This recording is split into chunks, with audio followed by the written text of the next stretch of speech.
I just finished Apocalypse 4 Judgment Day, which is a movie that exists. So it was made in 2001, which I assume means it was barely pre 9/11, which is interesting because in this movie, which is apparently set during the end times, uh, they refer to Christians as terrorists and as haters.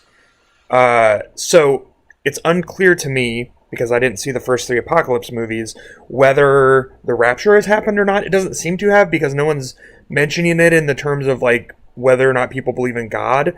The general feel of the movie is that there's an Antichrist figure who is like a greasy used car salesman. He's very gross, but not in like a compelling, interesting way, just like in a bad, dumb way that is not very compelling. Anyway, everyone knows that he is a deity of some kind. They worship him as a god, and he apparently can grant people powers and like do healings and stuff like that. Again, no significant way that this has impacted the world, but I guess if you get the mark of the beast on your hand, which you get, it's like a triangle you have right here, then you get telepathy and telekinesis, and also he'll heal you. Yeah, but anyway, Mr. T's in this movie. Technically, he's part of the underground Christian resistance, and frankly, this movie did not give him enough to do. Corbin Benson, who's the dad from Psych, got way more to do. He's like the main character of this movie, who has the arc where he basically is on the fence, and then you find out his dad was a Christian, and so then he becomes a Christian at the end, but he never actually like says anything. It's all done off screen. Which is, again, it's weird. Like, who is this movie even for? Because you would think if it was made for Christians by Christians, just put that stuff explicitly in there. It's like they were hoping non-Christians would watch this movie.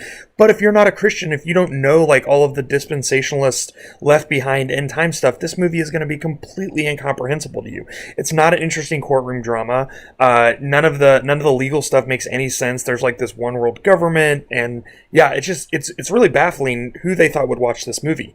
I don't know how it has 3.5 stars on out of 104 reviews on Amazon. I've got to figure that like maybe the director comes from a big family or something like that, or maybe there's a lot of Mr. T fans out there. Mr. T is basically just Mr. T in this movie. Like there's nothing else really happens. So yeah, probably the most troubling part of this movie for me, shockingly, was the theology. So Christians are called haters, and there's a big deal made about the fact that they hate the world and hate humanity. And when that's explained, it's explained that basically because they think the world is ending and they don't care, and so they're like happy that the world is going to be destroyed, and so they must hate everyone. And when the main Christian, Helen, who's the one who's technically on trial in this movie, is asked about that, she basically is like, yeah, that's how it is. And there's this false dichotomy that the movie makes between the fact that the world is getting better because of the things the Antichrist is doing, like there's no war anymore and all this stuff. And again, the Christians a couple of times say, yeah, but what was the cost? But the film never answers what the cost was. It never explains why a Christian could not be excited about these kinds of things. So, because of that, there's this false dichotomy that's created between like the world getting better in the here and now, and like Christians can't be excited about that. And then also like the world being like ending and God like taking humans away. So like there's even at the end of the movie even talk being made about how Christians should not be excited that things are getting better, and that Christians should only be excited that the world is getting worse. And that's just garbage theology.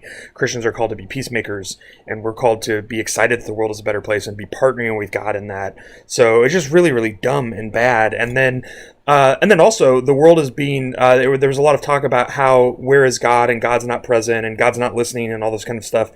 But in the end of the movie, the Christian is saved because Corbin Benson converts and gets her out of the courtroom. So at the end of the movie, Mr. T tells the woman that he rescues, God was listening, someone else was listening to your prayers beside the one world nation, or one nation for everyone. One nation, Earth, ONE. One is an acronym where the O stands for one. It's super dumb. Anyway,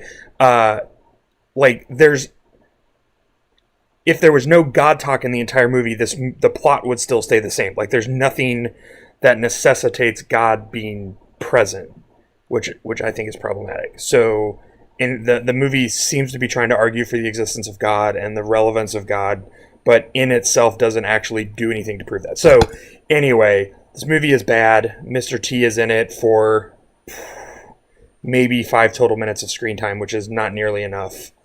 And yeah, it's not good at all, and I don't think anyone should ever watch it. And I kind of want to know what happened in Apocalypse 1 through 3, but not badly enough to watch those movies. So if you've seen them, please, by all means, let me know what I missed, because I'm definitely not going to watch those until next year's Bad Movie Birthday Challenge, probably. So anyway, thanks again, everyone, for donating. I have 2 movies left. I'll be watching those soon. Check out the other reactions of the bad movies I've watched. And again, thanks to everyone for donating. Like, I'm so amazed. So,